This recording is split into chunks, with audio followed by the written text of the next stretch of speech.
Hey Gengar Gang, what is going on? My name is Ryan, this is the Analytic Gengar, and welcome to another video. In today's video, friends, we're going to cover one of two major news stories that I really wanted to spend some time speaking about on the channel this week. In today's video, we're going to be going over Logan Paul's $1 million box break, what it means for the community, and if first edition base set booster boxes are in fact worth over $1 million. So in theory, today's video should help to look and outline the major points as to why first edition packs have really weird price points and why what you're seeing from the Logan Paul box break may not necessarily be indicative of the actual value of a first edition base set box. As always, whenever it comes to Poke Chats, I will try to leave as much of the source material that you're seeing on screen right now down below in the comments, so feel free to check out the links. And without further ado, let's go ahead and get into it. Now, earlier this year, Logan Paul announced in a not really surprising way that he was going to be breaking another first edition base set box. Now, back in 2020, when he did this, he set the new record for what these boxes would sell for, approximately $350,000 and upwards.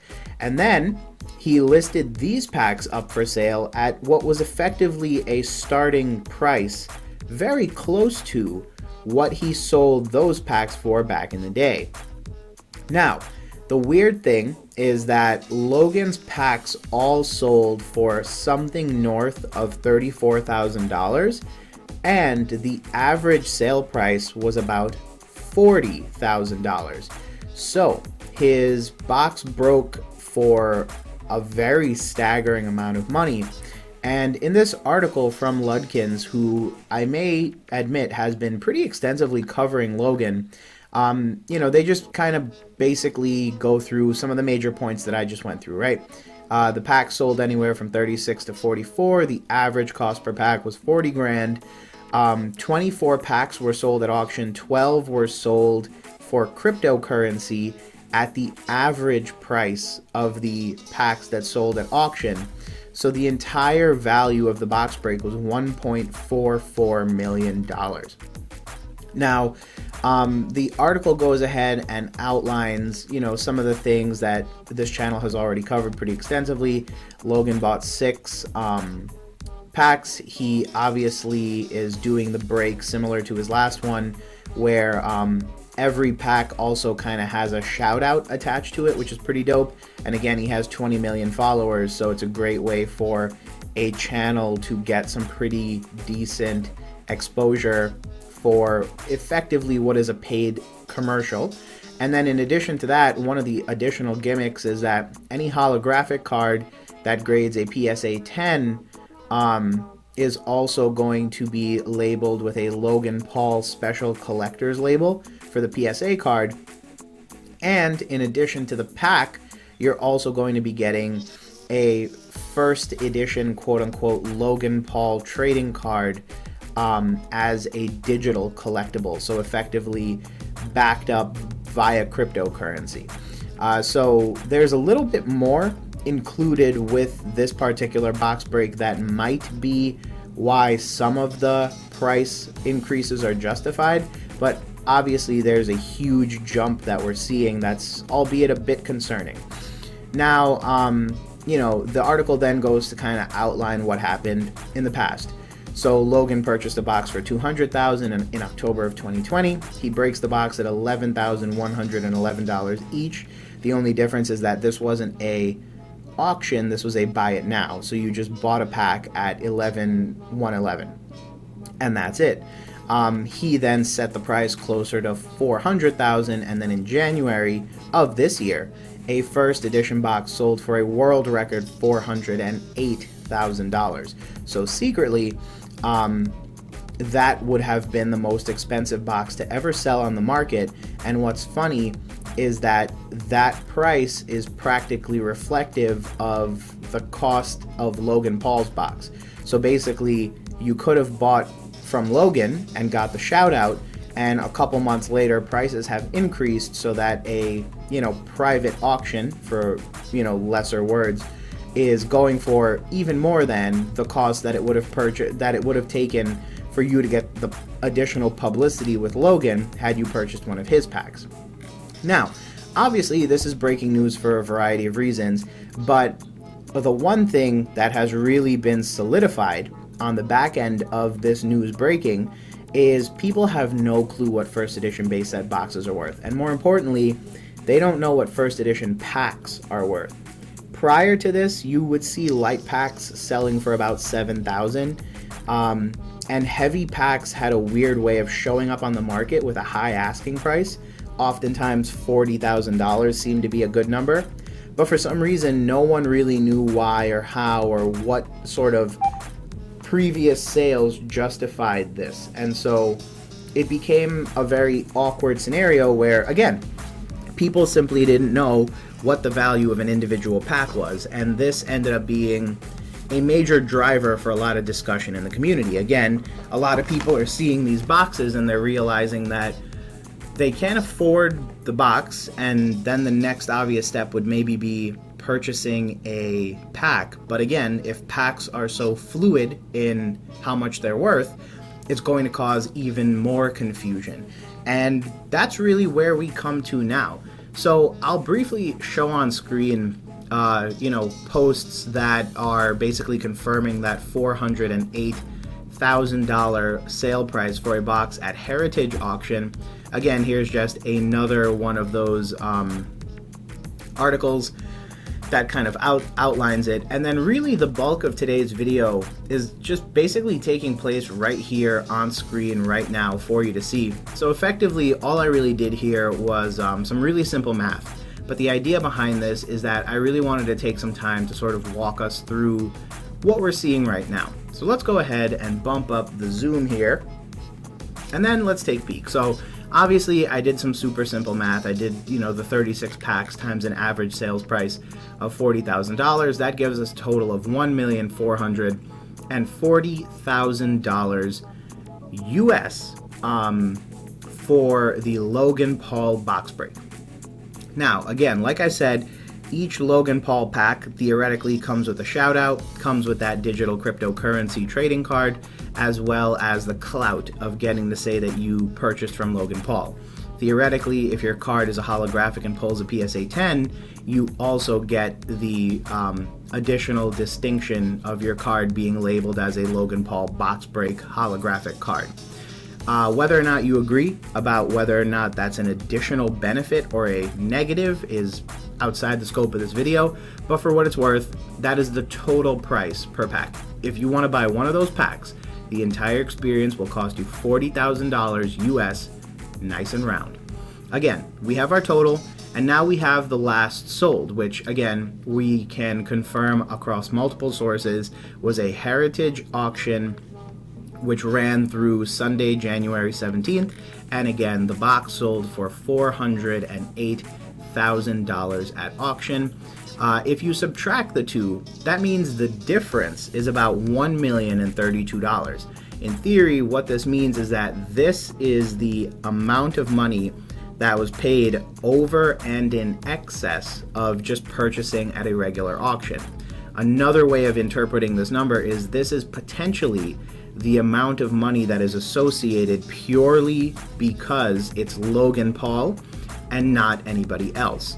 If you think about it, oftentimes when you're participating in box breaks and that type of stuff, you'll notice a slight price differential. And the reason there can be a price differential can be a variety of reasons, but one of the things that's fairly common is that larger, more reputable sellers can often charge a premium. And the reason they can do this is because they have a more developed following, and because of that, demand for their product can be quite high. As a result of this, they can usually get away with charging a little bit more because they're a reputable seller, and if you don't buy it, someone else will, because it's fun to take part in those types of events. If you're looking for examples of this, look at a PokeRev box break, look at a G&Z box break versus a box break from Bob Smith on Facebook. Bob Smith, or whoever my hypothetical seller is is basically going to be a lot less famous. Maybe he's well regarded in the community, maybe he does a lot of good stuff, but in the grand scheme of things, he most certainly doesn't have the production value associated with him that some other large sellers would. And so the difference in price is therefore quite indicative of who's breaking the box, and that's an example of what you can see here. So now the question becomes, okay, in January, we had a box sell for $408,000. Logan Paul's box, by order of math, just sold for $1.44 million. So does that mean we saw this box appreciating over $1 million in a month? No, I frankly don't believe that's the case. I think one of the things that's very unique about this is, again, just like I said, you're paying for the experience as well.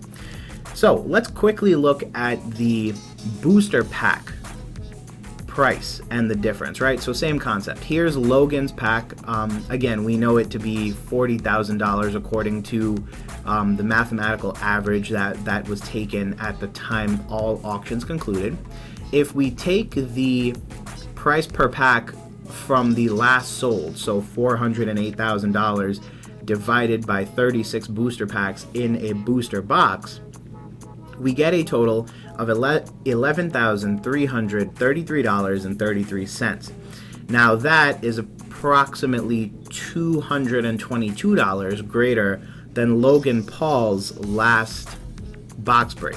So here's another really interesting tidbit. We know that Logan Paul theoretically set the price back in October when he did his box break, and now magically the last sort of private auction that happened had the booster box sell for about $220 above that. Bear in mind that this is per pack, right? So the difference in between the cost of sale of a booster box and a booster pack would just be 222 times 60 times 36. So in theory, if you wanted to, you could do that math and figure out what that number is as well. But you get the idea. From the time Logan Paul broke a box in October, the price per booster pack has also theoretically increased by a pretty significant number. Now, if we're looking at it on a per pack basis, this means that every booster pack that's sold could have been purchased for $11,333 and instead is actually going to be purchased for $28,666 in price difference. So you know, if you're paying 40 G's with Logan, it looks like there's about a $28,000 difference there. So again, one has to beg the question, how much of this is appreciation that happened month over month, and how much of this is paying for the experience of having Logan Paul open the packs? Now, all this said, there's a lot of theoretical conversation that could happen about what is or what isn't appropriate to count as part of the Logan Paul experience, but I firmly believe that the math that you're seeing on screen right now, particularly this area of the screen, is probably indicative of the Logan Paul premium, as I'm going to call it. It's this idea that because you're dealing with a celebrity and you're paying for the shout out and you're paying for the clout that comes with participating in one of his box breaks, this is effectively the cost of a Logan Paul booster pack. Bear in mind, this is not probably indicative of the true price of a first edition base set booster box. A private collector might end up paying close to $700,000 for the booster pack. But again, there's a real difference between purchasing it for display and having Logan Paul break a box. And I think the difference between the two is part of a major part of the reason why the booster packs themselves sell for such a wildly different price. So what does this mean for the long term? I don't think you should expect light first edition base set packs to sell for 30 grand on the open market. There's a lot of downward pressure on that stuff. A lot of people aren't going to pay that much money for a booster pack because at this moment, sincerely, people don't care enough. I think it's going to take a little bit of time and a lot more sales in the $600,000 to $700,000 range before people start paying that price per booster pack. The other thing to bear in mind is that booster packs are notoriously easy to get confused and get kind of foggy with their history. And if you're not maintaining a clean lineage about this stuff, it can be difficult to really justify a loose booster pack from a first edition base set box that's just kind of been out there in the world and you have no idea where it came from. Part of the benefit of having a clean lineage is that you can always share with people like, hey, it came from a really reputable source. But if you can't do that, you're going to be in a weird situation where, you may not even be able to sell. So again, a lot of people are going to pay a lot of money for Logan Paul's packs because they're coming directly from a first edition box and because there's a lot of hype and a lot of clout surrounding this particular event. But in the future, I actually expect first edition base set booster boxes to definitely increase in value and definitely sell for a lot more than $400,000 and $8,000, but I don't think the next box we see is going to hit $1 million. I think it's probably going to trail that by a significant amount. And again, that's mainly because Logan Paul's not opening that one for you.